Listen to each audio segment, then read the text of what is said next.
네, 정치비상구 2부 순서 시작하도록 하겠습니다. 네, 저희 2부에서는 누구 나오죠? 자, 박사 씨? 일단 그것보다 네. 저희가 소리만 꺼놓고 화면 나가기 때문에 우리 네. 남태 배우님 폴더 인사하는 게 이제 생중계가 돼가지고 그래 남태우 네. 폴더 인사 뭐냐 그랬군요. 그만큼도 네. 예의 바른 분입니다. 네.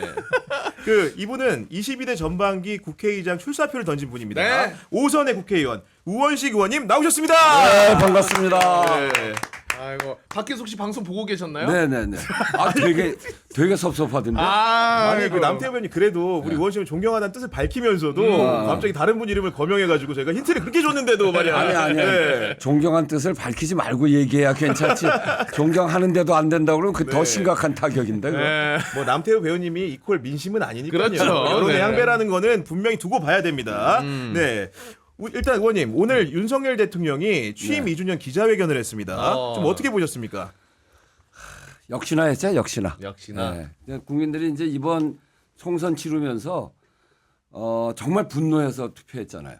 이채양명주. 맞습니다. 그 다음에 대파 75원. 875원으로 대표되어지는 민생. 그 두 개가 이번 총선을 치른 가장 심각한 국민들의 분노였단 말이에요. 그럼 그거에 대한 답변하려고 오늘 한 거 아니에요? 이게 거의 취임 2년 만에 650일인가? 그렇게 만에 기자회견 하는 거예요. 네. 거의 2년 만에 하는 기자회견인데 기자회견 한 이유가 총선 민심이 무서워서 하는 건데 그러면 그거에 대한 답변을 해야 되는데 답변 하나도 안 했어요. 그러니까 국정기조를 전환할 생각이 있냐고 물었더니 더욱 소통하는 정부, 경청하는 정부가 되겠다 이렇게 말했는데 국민들이 바란 답변은 그런 게 아니지 않습니까? 국정 기조를 쇄신하라고 투표한 건데 네. 지난번에도 국무회의 때 한 얘기잖아요. 국정 기조는 맞는데 홍보를 잘못해서 그랬다. 그걸 하나도 바뀌질 않았어요. 그러니까 이러면 정말 국민들이 회초리든 그 뜻도 그냥 무시해 버리는 거가 되니까 이렇게 되면 회초리가 아니라 다음에는 몽둥이로 맞을 수도 있어요. 더군다나 의원님 같은 경우 가장 앞에서 선두에 주장하셨는데 네. 그 야권이 주장한 특검법 있잖아요. 네. 특검법 처리에 대해서 사실상 모두 다 거부한다는 취지의 입장을 밝혔습니다. 그러니까 김건희 특검법도 사실상 거부했고 최상병 특검법도 뭐 그것도 거부했고 그러니까 이채양명주로 대표되어지는 그 국민들의 민심을 오늘 회견을 통해서 거부한 거죠. 네. 그리고 회견을 앞두고는 역설적으로 또 민정수석실을 신설했어요. 민심을 청취하겠다고 확인했는데 특검법을 생각해 보면 꼭 그 목적이 아닌 것 같아요. 민정수석실이 어떻게 민심을 듣는 겁니까? 윤석열 대통령이 대통령 되면서 민정수석 없앤 이유가 있잖아요. 본인이 잘 알거든 민정수석실이 뭐 하는지. 누구보다 잘 알겠죠. 네. 과거에 박근혜 대통령 조사하면서 민정수석실이 불법적으로 저지른 행위들이 다 드러났잖아요. 네.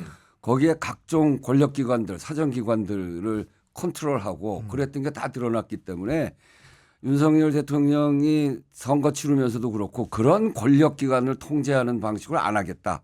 그 상징이 민정수석실을 없앤 거거든요. 그랬죠. 네. 그런데 그걸 다시 살리겠다는 게 어떻게 민심을 듣겠다는 거예요. 민정수석실을 통해서 지금 이제 이번 선거를 통해서 여러 가지 특검도 심각하게 올라오고 네. 국민의 민심이 그렇기 때문에 사실 그거를 통제하기 위한 사정기구들을 통제하고 그렇게 하기 위해서 민정수석실 부활하는 거 아니냐. 네. 저희는 그렇게 볼 수밖에 없죠. 의원님도 과거에 경험하셨지만 또 야권을 향한 수사에 민정수석들이 종종 이렇게 통로 역할을 하는 경우도 그렇죠. 많았잖아요. 많았죠. 네. 예. 그런 의뢰들도 많지 않습니까 지금? 그럼요.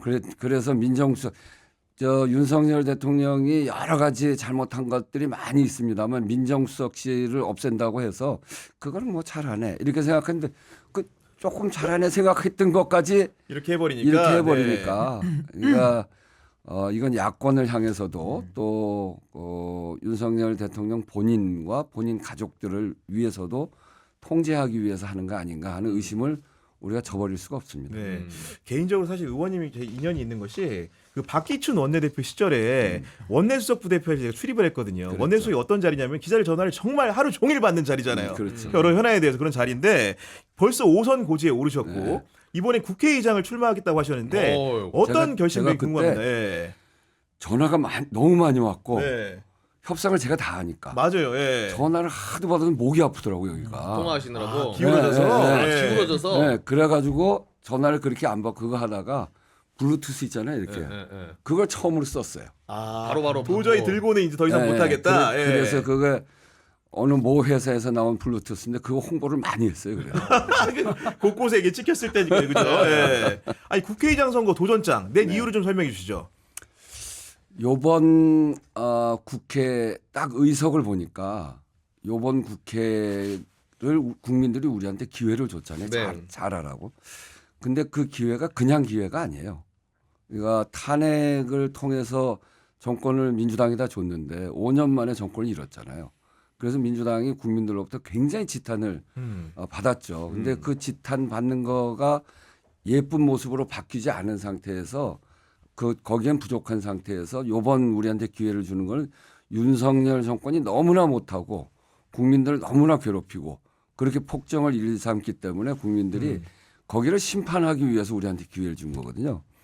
시험대 위의 기회예요. 시험대 위의 기회. 시험대 위의 기회다. 예, 예. 네. 그래서 요번 이 시험대를 잘 통과하지 않으면 다음 대선 쉽지 않다. 와 저랑 생각 똑같으시네. 다음에 윤석열 대통령하고 붙는 게 아니거든요. 맞습니다. 새로운 사람하고 붙을 텐데 그 기회를 니네들 잘하는지 못하는지 보자. 맞아. 라고 하는 게 요번 이제 국회란 말이에요. 네. 국회의 전반기 2년이 그래서 굉장히 중요하거든요. 그런데 그거를 넘어서기 위해서 지금 이 국회라고 하는 거는 그 국회를 만들어준 민심을 잘 수용해서 국민들의 답답한 걸 풀어나가는 게 국회의 의무죠. 맞습니다. 그렇기 때문에 이채양명주로 대표되어지는 이 윤석열 정권의 폭정에 대해서는 단호한 태도를 취해야 됩니다. 단호한 태도를 취하는데 그 소리만 높인다고 되는 일이 아니에요. 190석 야권 다 합치면 192석이잖아요. 거의 8석이 부족해. 지금은 거부권이 문제 아닙니까? 네. 8석 어떻게 채울 거냐. 그건 정말 정치력이 있어야 됩니다. 잘해서 민주당은 진짜 열심히 그거를 극복하기 위해서 노력하는데 저쪽이 해도 너무한다. 이런 국민적 분노, 국민적 압박 이런 게 생겨나야 저쪽에서 이탈하는 사람들이 생길 네. 거거든요. 그런 걸 하는데 제가 그걸 하려면 정말 훈련돼 있는 협상력과 정치력이 있어야죠. 정치력이 네. 있어야 돼요. 오. 제가 언제 원내대표를 했냐면 원내대표 한 것도 그런 훈련을 쌓는데 아주 좋은 기회였지만 언제 했냐면 문재인 정부 첫 해 했어요. 집권 여당 첫 해. 그때는 어떤 조건이었냐면 우리가 정부 여당이 됐는데 123석이에요. 27석이 부족해. 교섭단체가 4개가 있었는데 3개가 진짜 야당이에요. 자유한국당, 바른미래당, 국민의당. 그러니까 교섭을 3대1로 했어요. 또 하나는 인수위가 없어가지고 장관을 한꺼번에 확 보내줘야 되는데 준비가 안 돼서 한 달에 3명씩 보내줘요. 준비되는 대로. 그러니까 모든 장관이 다 언론에 노출되고 뭐 요만한 것도 커다랗게 만들어져 갖고 그중에 한 사람은 꼭 부적격. 네, 혹은 낙마되거나 이런 네, 상황들이. 네. 낙마시켜. 그러니까 대통령이 그걸 다 받아줄 수가 없잖아요. 그냥 이게 처리를 하면 국회 파행. 7번 국회 파행을 했어요. 그러니까 험난한 삼각파도였죠. 그런 속에서 제가 원내대표가 돼서 정부를 구성하는 국무총리 표결, 대법원장, 헌법재판소장, 추경, 정부조직법, 본예산까지 6가지 다 해내셨군요. 6가지 다 했죠. 그거는 정말 그때 훈련도 많이 됐을 뿐 아니라 협상이라고 하는 건 어떻게 해야 되는가. 협상만으로 되는 것이 아니라 국민들의 분노와 국민들의 압박을 어떻게 끌어내서 그런 상태를 만들어서 저들을 압박하고 동의할 수밖에 없게 만드는가. 이런 그런 노하우, 그런 그런 정치력. 그걸 제가 그때 충분히 훈련한 겁니다. 지금 예. 후보들 중에 이 8석의 부족한 거부권을 극복하는 이것에 대해서 얘기하는 건 저밖에 없어요.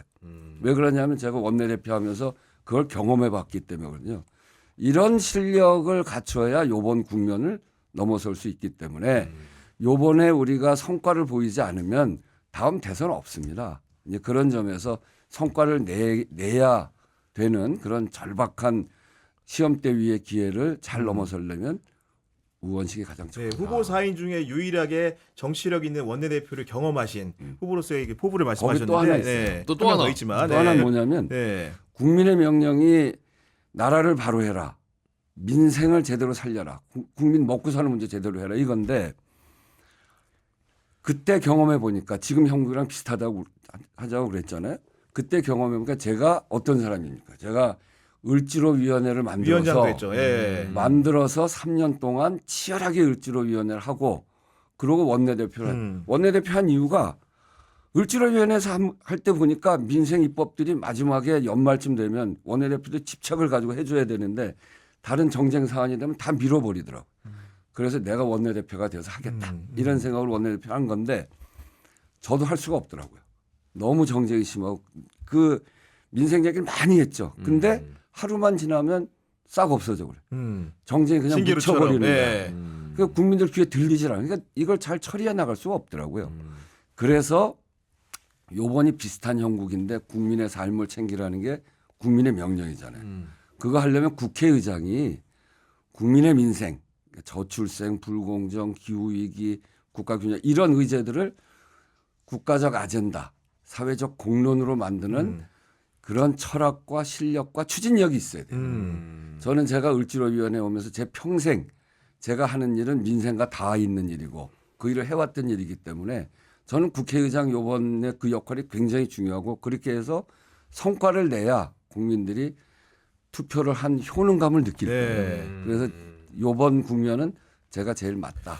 저는 그 출마 기자회견문 중에 눈에 띈 대목이 두 개 있었는데 하나는 이재명의 사회개혁 동반자가 되겠다. 그리고 또 하나는 국회 권한을 강화하겠다고 했는데 그 두 가지 의미 좀 설명해 주실 수 있을까요? 사회개혁 동반자가 되겠다는 게 아니고요. 네. 이제 누구는 명심이 나한테 있다.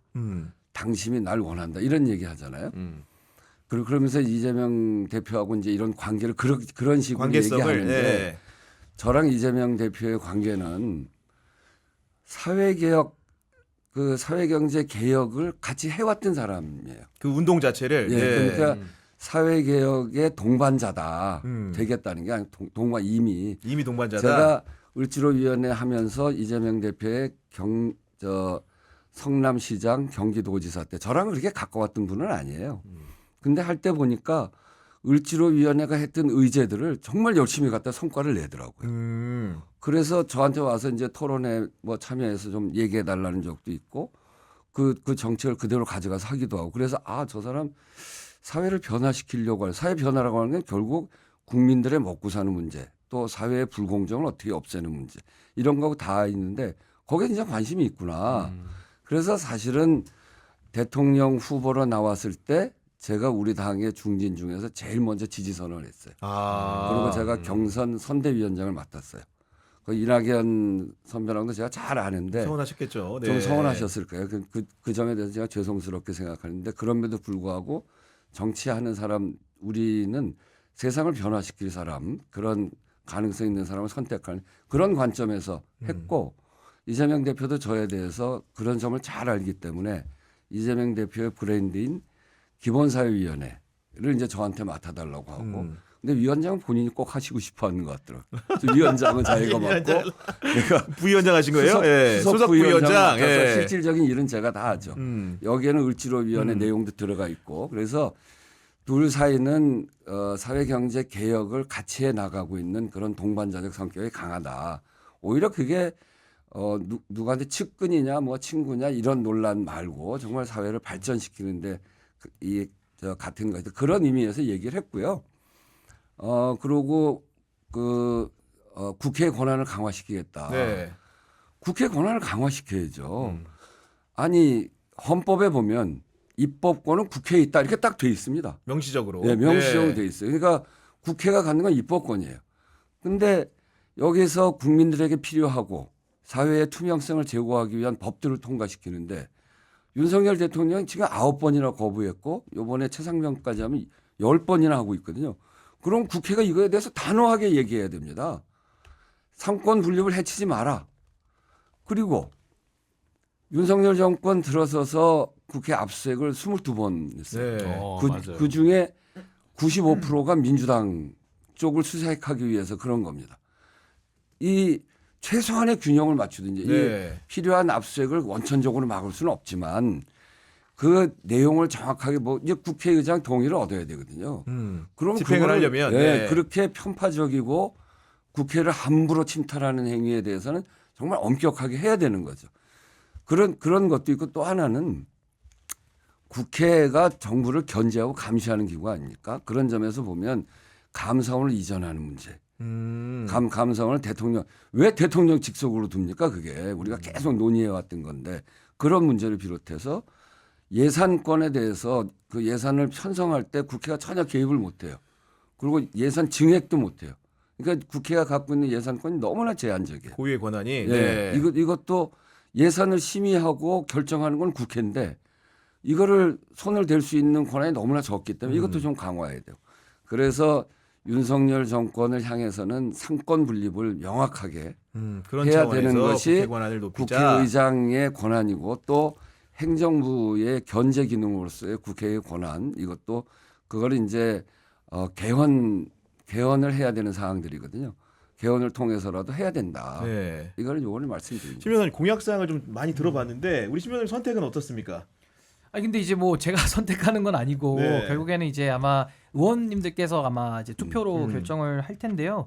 저는 이번에 국회의장이 되실 분에게 저는 바라는 것은 결국 민주당이 지금 뭐 절대 다수를 국회 안에서 지금 갖고 있기 때문에 저는 그 책임도 무시 못한다고 생각합니다. 물론 대통령의 폭주를 막을 책임도 있지만은 또 국회를 이끌어갈 책임이 있잖아요. 그렇다면 저는 힘을 써야 될 때, 그러니까 이채양명주로 민심을 받들 때는 정말 정광석화처럼 타협 없이 그건 해야 될 것이고 어떤 제도 개선이나 민생 입법이라는 소위 이 부분은 저는 뭐 국민적 공감대 없이는 아무리 법을 국회에서 바꿔봤자 그냥 민주당 또 근육자랑한다. 내지는 과거에도 선거법이나 뭐 검찰개혁이나 일방적으로 제도개혁을 했을 때 그냥 상대방이 안 지켜버리거든요. 그럼 사회가 더 운영이 될 수 없는 오히려 더 큰 혼란이 와서 더 원상복구를 해야 되는 이런 비효율이 또 있을 수가 있어서 저는 그것을 가려낼 수 있는 지혜가 이번에 국회의장 되실 분에게는 꼭 필요하다라고 생각이 드는데 아까 의원님 말씀 들을 때는 꽤 그런 부분에 대해서는 전 너무 공감이 돼서 네. 참 저는 하시면 잘하실 것 같다는 생각이 좀 들었고요.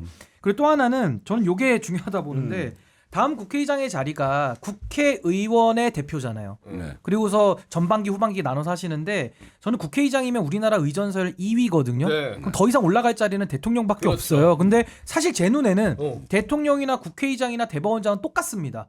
의전서열상 똑같은 거예요. 그렇다면 저는 이번에 국회의장을 좀 마지막 공직으로 생각하면서 정말 국민만을 위해서 소신 있게 2년간을 알차게 보내실 분이 좀 하셨으면 좋겠어요. 그러니까 예를 들면 국회의장 했는데 갑자기 끝나고 나서 나 총리로 좀 갈게요. 내지는 국회의장 딱 끝났는데 아니, 총리는 5위거든. 2위에서 5위로 5위로 내려가는 거거든. 격화되는 거야, 격화. 아, 이거는 자존심이랑 예, 예. 저도 허락이 안 되는데 그렇게 하신 분도 있었고 또 하나는 이번에 2위까지 했는데 다음에 한번 1등을 좀 해보고 싶네. 혹시 이럴 수도 있는데 그렇게 되면 국회의장의 권한을 본인 정치로 이용할 수밖에 없어요. 그거 아니라 그래도 그건 거짓말입니다. 제가 볼 때는. 그래서 전 좀 이런 마지막 공직이라는 의식을 소신 좀 발언인데. 가지신 분, 전 이런 분이 꼭 하셨으면 하는 개인적인 생각이 일종의 좀 질문을 의견으로 형태로 제시한 것 같은데 우리 의원님 생각 어떻습니까? 혹시 어떠세요? 어떻습니까? 아니 그러면 국회의장이라고 하는 게 정치인으로서 보면 정말 마지막으로 가서 자기가 갖고 있는 정치의 어떤 상 이런 걸 국민들한테 보여주는 거 아닙니까? 그런 점에서 보면 정점이죠.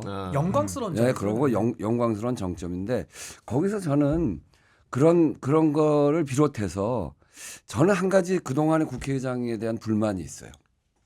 국회의장이 의전서열 2위 그건 좋은데 국회의장이 국회에서만 보여요. 맞아. 방망이 두들길 때. 그러네.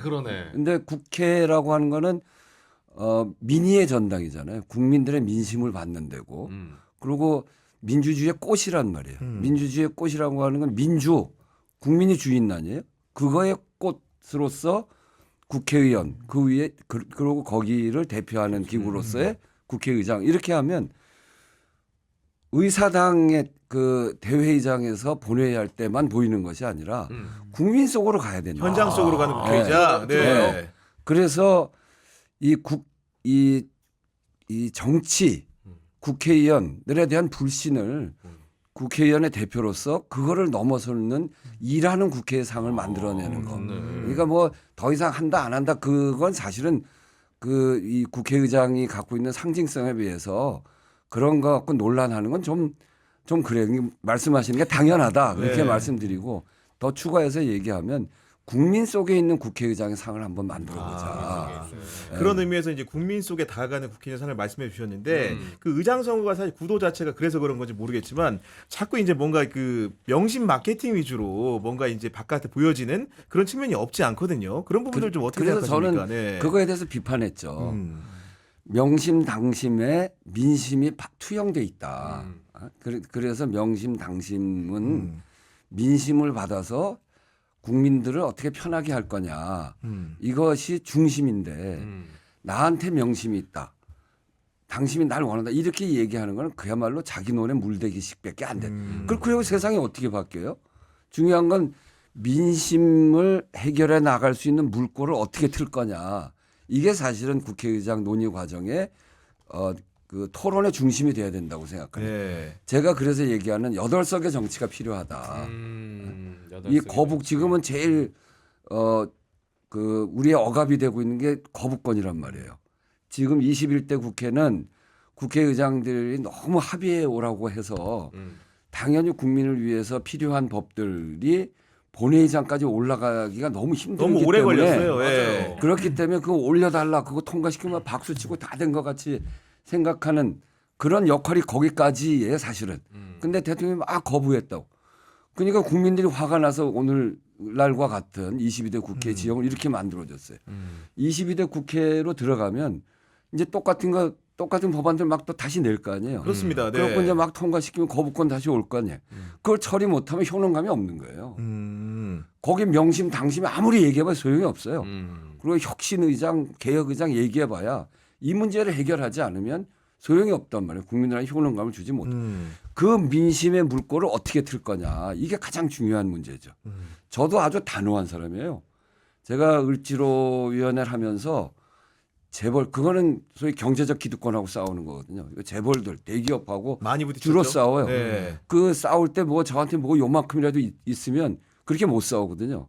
그러니까 그렇게 싸웠지. 후쿠시마 원전 오염수 방류할 때 제가 15일 동안 단식했지. 제가 홍범도 장군 기념사업회 이사장이거든요. 홍범도 장군을 흉상이전 문제. 예. 모셔오는 일부터 저희가 나서서 하고 제가 저 유해를 모시고 들어왔고 흉상 이전할 때 맨 앞장서 싸울 때는 확실하게 싸우지만 이 거부권을 뚫기 위해서 거기에 정치력과 협상력과 이런 걸 다 동원해서 최종적으로는 국민들의 분노와 압박까지 끌어내야 이걸 넘어설 수 있거든요. 국회에서 막 질이 싸워버리면 저쪽을 그냥 단결만 시켜주고 잘 안 된단 말이에요. 이제 그런 점에서 어떤 리더십을 이번에 택해야 되는가 이런 점에서 우리 국회의원들도 이제 여러 가지 생각들을 하고 있죠. 그러니까 이게 사실 의장 선거 어려운 게 이제 민심이 그대로 투영되는 게 아니고 뭔가 간선 형태로 국회의원들이 한 표를 행사하다 보니까 더 복잡한 셈이 좀 있지 않습니까? 그리고 의장이 되기 위해서 좀 어떤 만남을 좀 주로 하시는 겁니까? 저는 이제 1대1로 만납니다. 1대1로. 1대1로. 네, 예. 그래서 이런 얘기 쭉 하죠. 앞에서 예. 제가 이제 상당히 많은 분을 만났는데 특히 이제 초선 당선자는 이제 이 국회 활동에 대해서 되게 낯설기도 하고 궁금한 것도 많고 또 이제 국회의원 선배 국회의원들을 새로 만나는데 마음이 쉽게 열리지도 않잖아요. 그래서 저는 지역의 그 지역 사무실로 찾아가요. 아 지역으로 간다. 예. 그러면 이제 거의 자기 동네로 와서 좀 마음이 열리잖아요. 얘기하기도 좀 쉽고 이제 그러면서 그런 상담도 해가면서 이번 국회의장 상이 난 이래야 된다고 본다. 이렇게 얘기를 하죠. 아니 곽수환 씨가 초선 당선자라면 국회의장 후보로 찾아온 우원식 의원님께 어떤 질문하겠습니까? 저는 이 질문 하고 싶은데 예를 들어 예전에 그 바이든 날리면 그때 당시 김은혜 수석이 그거 미국 EXX. 미국 국회 아니고 그 EXX 그 한국 국회 얘기한 거예요라고 했을 때 그거 이제 국회의장이 입장에서는 그럼 입장을 내야죠. 그럼 그럴 때 어떻게 하실 어떻게 하실 거냐? 예. 그럴 때 그때 정말 그거는 화를 내야 되는 거죠. 경로할 때죠, 그죠? 그건 아니 대한민국 국회의원들이 그렇게 욕 먹어야 될 대상들입니까? 그러고 그렇게 얘기했는지 안 했는지도 모르는데 왜 그거를 그런 식으로 얘기해요. 내가 예결위원장 할 때 그 얘기가 나와가지고 내가 뭐라고 그러냐. 내가 아무리 들어봐도 아무리 들어봐도 바이든이던데. 그래갖고 그게 유튜브 짤로 올라가지고 몇십만 조회가 됐는데 네. 그런 얘기하는 것도 정말 국민들의 관심을 끌 정도로 이게 그 언론이 억압당했던 거 아닙니까? 근데 거기다 그거를 핑계를 대면서 그 욕을 했는데 그게 대한민국 국회의원이 정말 대한민국 국회의원들을 알아도 정말 이게 뭘로 아는 건지 그러니까요. 그러면 국회의장에 정말 불같이 화를 내요. 경로해야지. 네. 그럴 때 경로가 나와야죠. 그렇습니다. 네. 아니 근데 저도 하나 진짜 국회의장으로서 하실 일들이 많으실 테니까. 네, 이거 정바세 저는 대표님. 평소에 궁금한 부분인데 네.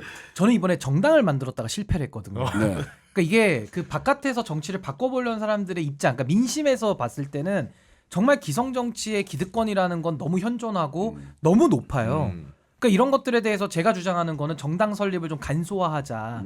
내지는 지금 국회가 갖고 있는 기득권. 그러니까 예를 들면 정치 신인과 현직 의원이 같이 출마하면은 아예 기울어진 운동장에서 하지 않습니까? 뭐 가산점 얼마 주 이런 게 중요한 게 아니라, 그러니까 원외들이 좀 공정하게 그 경쟁할 수 있는 기반을 만드는 거. 그리고 예를 들면 민감한 건 뭐냐면은 정당의 국고보조금 같은 거 있지 않습니까? 전 이런 것들도 정당이 의석수로 딱 나눠 가지니까 4년 동안 돈 위에서 정치를 하는 거고 신생 정당들은 돈도 없어요. 그래서 전 이런 것들도 제가 제시하는 대안은 아예 국고보조금 폐지하고 국민들한테 정치 후원금 바우처를 줘서 국민들이 잘하는 당에다가 오히려 주게 만들자. 전 이런 걸 지금 주장하고 그거 있거든요. 뭐 좋은 제안이네. 네. 그래서 저는 이런 식의 좀 기득권을 정말 걷어낼 그런 의지가 좀 있으신지 저 정말로 좀 궁금합니다. 오.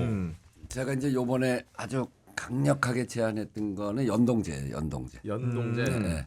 그러니까 이거를 이제 그 병립형이야말로 양당 기득권을 강화시키는 거잖아요. 네.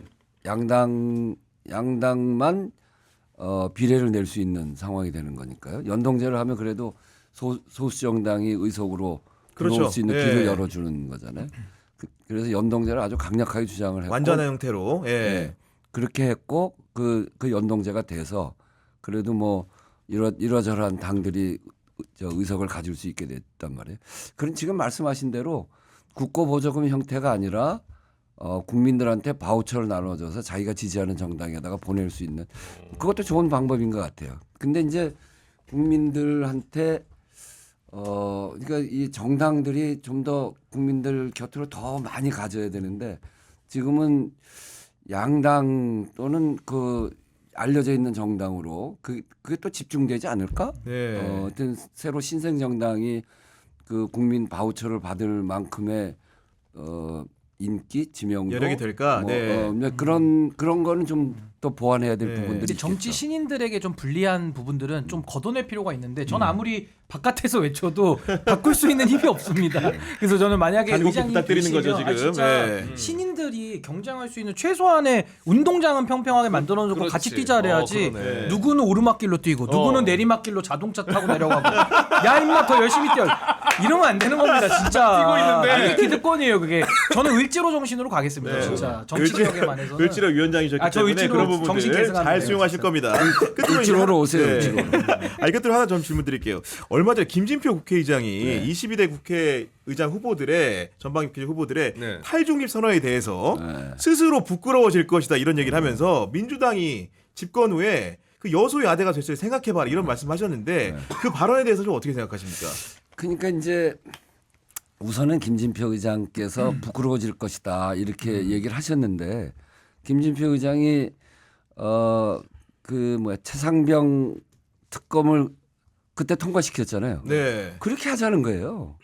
다른 걸 하자는 게 아니고. 그래요. 네. 그러니까 그렇게 국민들한테 꼭 필요한 일, 아 맞아. 안 하면 손해 나는 일, 그런 일은 빨리빨리 해야 되는데 김진표 의장이 너무 뭐 합의를 중심으로 하다 보니까 너무 늦게 하고 그렇게 해서 그게 답답했던 거거든요. 그러니까 요번에 잘 하셨어요. 근데 그게 부끄러운 일이 아니잖아요. 이 얘기는 무슨 얘기냐면 최상병 특검 하자는 게 민주당의 요구가 아니라는 거예요. 아. 이건 민심의 요구거든.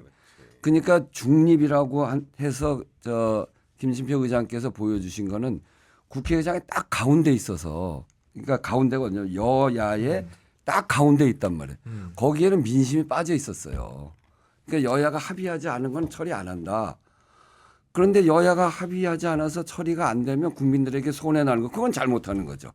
국회라는 게 국민들의 이익을 대변하고 국민들을 편안하게 하는 게 해야 될 일인데 그래서 올라온 의제 중에 민주당한테 유리한 일도 있을 수 있고 국힘에 유리한 일도 있어요. 네. 근데 그걸 판가름하는 기준은 국민들에게 도움이 되냐 안 되냐. 철저하게 이 기준으로 봐야 된단 말이죠. 그러니까 그런 점에서 김진표 의장님은 그 옳고 그름을 본 게 아니라 이게 민주당 의제냐 국민의당 의제 그걸 따지는 이렇게 거구나. 너무 보셨던 예. 것이 저는 잘못하셨다. 음. 그러니까 국회는 그 국회를 구성한 국민의 민심이 어디에 있는가를 보고 그거를 따라서 해야 되는 것이고 그래서 저는 중립의 협소함을 넘어서야 된다. 그 얘기를 했는데 그 얘기가 그 얘기거든요. 정당 간의 가운데 그게 중립이 아니고 그걸 너무 협소하게 보면 그런 거거든요. 국회 안에서 보면 여야밖에 안 보이니까.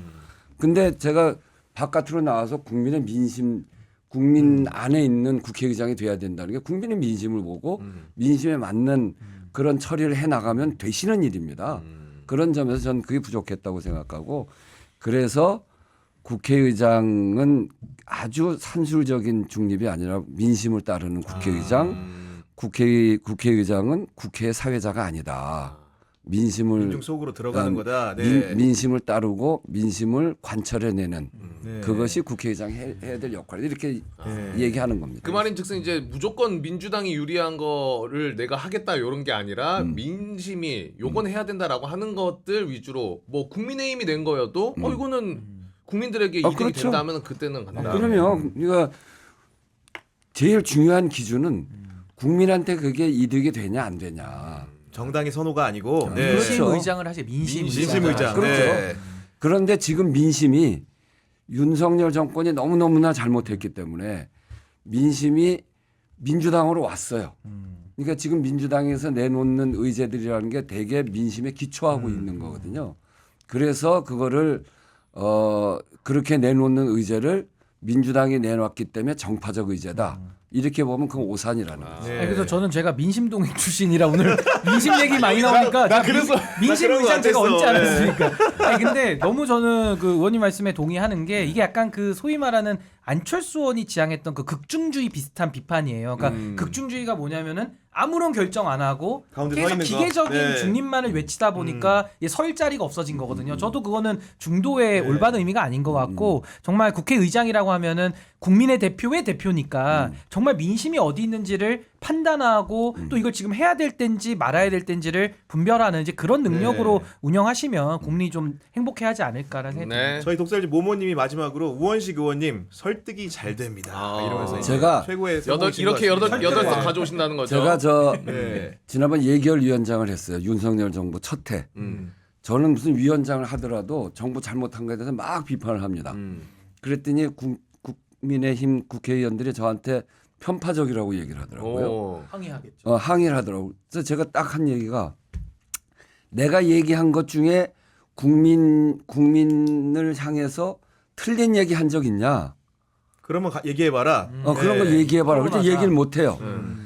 예결위원장은 예결위원회 그냥 사회자가 아니다. 예결위원회가 국민의 민심을 그래도 반영하기 위해서 잘 갈 수 있도록 그렇게 잘 끌어가는 게 예결위원장이 해야 될 일이다. 그렇게 얘기했더니 아무도 반론을 못 하더라고요. 그렇게 끌고 가야 되는 거죠. 네. 네, 지금까지 이제 22대 전반기 국회의장 출사표를 던지신 우원식 의원님 말씀 들어봤는데 정말 민심 의장이 되겠다는 포부가 국회 동료들에게 잘 전달돼서 좋은 결과 있으기를 기원드리겠습니다. 잘 전달되고 있습니다. 네, 지금까지 신인규 정당 바로 세우기 대표 그리고 목요일의 짝꿍 산이산이 곽수산이까지 이야기 나눴습니다. 국교의 정치비상구는 내일 오후 4시 또 여러분들 찾아뵙도록 하겠습니다. 시청해 주셔서 감사합니다. 감사합니다. 감사합니다.